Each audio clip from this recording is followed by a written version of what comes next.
સુરતના કતારગામ વિસ્તારમાં રહેણાંક વિસ્તારોની નજીક ચાલતી ડાઇંગ મિલોના પ્રદૂષણનો મુદ્દો ફરી ઉઠ્યો છે. સ્થાનિક કોર્પોરેટર દક્ષેશ માવાણીએ પર્યાવરણ મંત્રીને લેખિત રજૂઆત કરી તાત્કાલિક તપાસ અને કાર્યવાહી કરવાની માંગ કરી છે. કતારગામ વોર્ડ નંબર 6માં આવેલી મુન્ટેક્સ, રીના ડાઇંગ પ્રિન્ટિંગ, હોટ એક્સ, જેનિસ silk mills, Rohit dyeing, my dyeing અને પ્રવીણ ડાઇંગ પ્રિન્ટિંગ સહિતના ઔદ્યોગિક એકમોને લઈને પ્રદૂષણની ફરિયાદ કોર્પોરેટર દક્ષેશ માવાણી દ્વારા ગુજરાત રાજ્યના પર્યાવરણ મંત્રીને કરવામાં આવી છે. લેખિત રજૂઆત મુજબ કેટલાક એકમોમાંથી નીકળતા ધુમાડા અને દુર્ગંધથી આસપાસના રહેવાસીઓ પરેશાન છે, જ્યારે હવામાં કાળી ધૂળ ફેલાતી હોવાનો પણ આક્ષેપ કરવામાં આવ્યો છે. સરદારનગર, શ્રી નિકેતન, સોહમ રેસિડેન્સી, શાંતિનિકેતન, અલકાપુરી, સહયોગ, અરિહંત પાર્ક, ગૌતમ પાર્ક અને દિવ્ય જ્યોત એપાર્ટમેન્ટ સહિતના રહેણાંક વિસ્તારોના નાગરિકોના આરોગ્ય અને પર્યાવરણને લઈ ચિંતા વ્યક્ત કરવામાં આવી છે. કોર્પોરેટરે સંબંધિત વિભાગ દ્વારા સ્થળ નિરીક્ષણ કરાવી હવા અને પાણીના નમૂના લેવાની માંગ કરી છે. સાથે જ પર્યાવરણના નિયમોનું ઉલ્લંઘન કરતા એકમો સામે કડક કાયદેસરની કાર્યવાહી કરવા રજૂઆત કરાઈ છે. એટલું જ નહીં, રહેણાંક વિસ્તારમાં ડાઇંગ મિલો ચલાવવાની મંજૂરી છે કે નહીં તેની તપાસ કરી જરૂરી જણાય તો આવી મિલોને રહેણાંક વિસ્તારથી અન્યત્ર ખસેડવાની પણ માંગ કરવામાં આવી છે.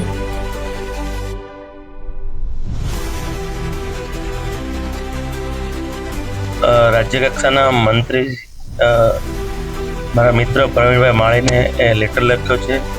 ટેલિફોનિક પણ મેં વાત કરી છે. આ વિસ્તારમાં છેલ્લા 6 મહિનામાં આ વિસ્તારના ડૉક્ટરો પણ મને મળવા આવ્યા હતા કે હાઈએસ્ટ એલર્જી ફેફસાના કેસો વધતા જાય છે. એનું મૂળ કારણ છે કે સુમુલ ડેરી વસ્તા દેવડેની જે ડાઇંગ ને પ્રિન્ટિંગ મિલો છે તેના ધુમાડાના કારણે ખૂબ જ દુર્ગંધ સ્મેલ પણ આવે છે, ખૂબ જ પ્રદૂષણ વધારે છે. રેગ્યુલર ફિલ્ટર પણ નથી બદલાવતા. સુમુલ ડેરીમાંથી ઘણી મિલો શિફ્ટ થઈ છે. રાજ્ય સરકારને મારી એક જ વિનંતી કે જે થોડી ઘણી મિલો છે જો શિફ્ટ થાય તો આ વિસ્તારનું જે સ્વાસ્થ્ય કથળે છે એ નહીં કથળે. એટલે મેં રાજ્યના વન અને પર્યાવરણ મંત્રીને આ બાબતે લેટર લખ્યો છે.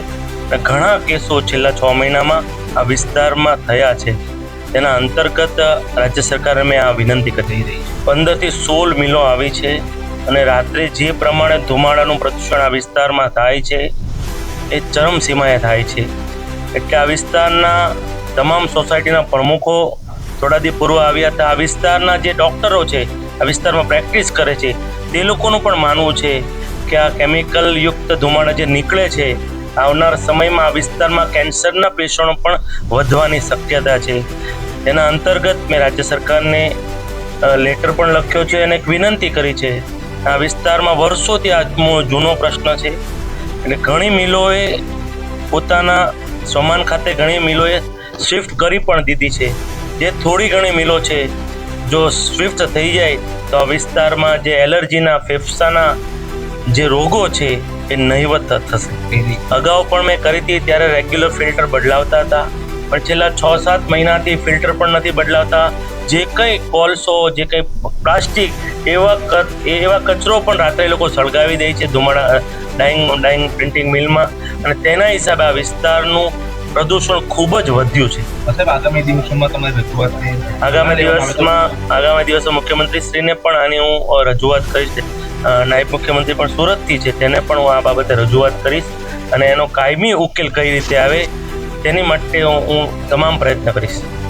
હું ડૉક્ટર જગદીશ ધાનાણી, MBBS, છેલ્લા 20 વર્ષથી નગીનાવાડી 4 રસ્તા પર સિદ્ધિ ક્લિનિક એ નર્સિંગ હોમમાં પ્રેક્ટિસ કરું છું અને મારે ત્યાં મોટાભાગના સરદારનગર, શ્રી નિકેતન, શાંતિનિકેતન, અલકાપુરી અને નગીનાવાડીના પેશન્ટ આવતા હોય છે, જ્યાં ખરેખર આ મૂલ્યોના ધુમાડા અને એની ગંભીર અસર પેશન્ટના હેલ્થ ઉપર પડતી હોય છે. જેવી કે લોકોને શ્વાસનો પ્રોબ્લેમ થાય, દમનો પ્રોબ્લેમ થાય, કોઈને લોંગ ટર્મ ખાંસી મટતી જ નથી. અને એલર્જીના લીધે પણ ઘણી વખત બાળકો આવતા હોય છે જે લોકો દમના શિકાર બને છે અને આવા પ્રદૂષિત ધુમાડાથી આગળ જતાં ફેફસાના કેન્સર પણ પરિણમે છે. એટલે જો આ ધુમાડાથી આ વિસ્તારના રહીશોને કાયમી નિકાલ મળે તો ખૂબ સરસ.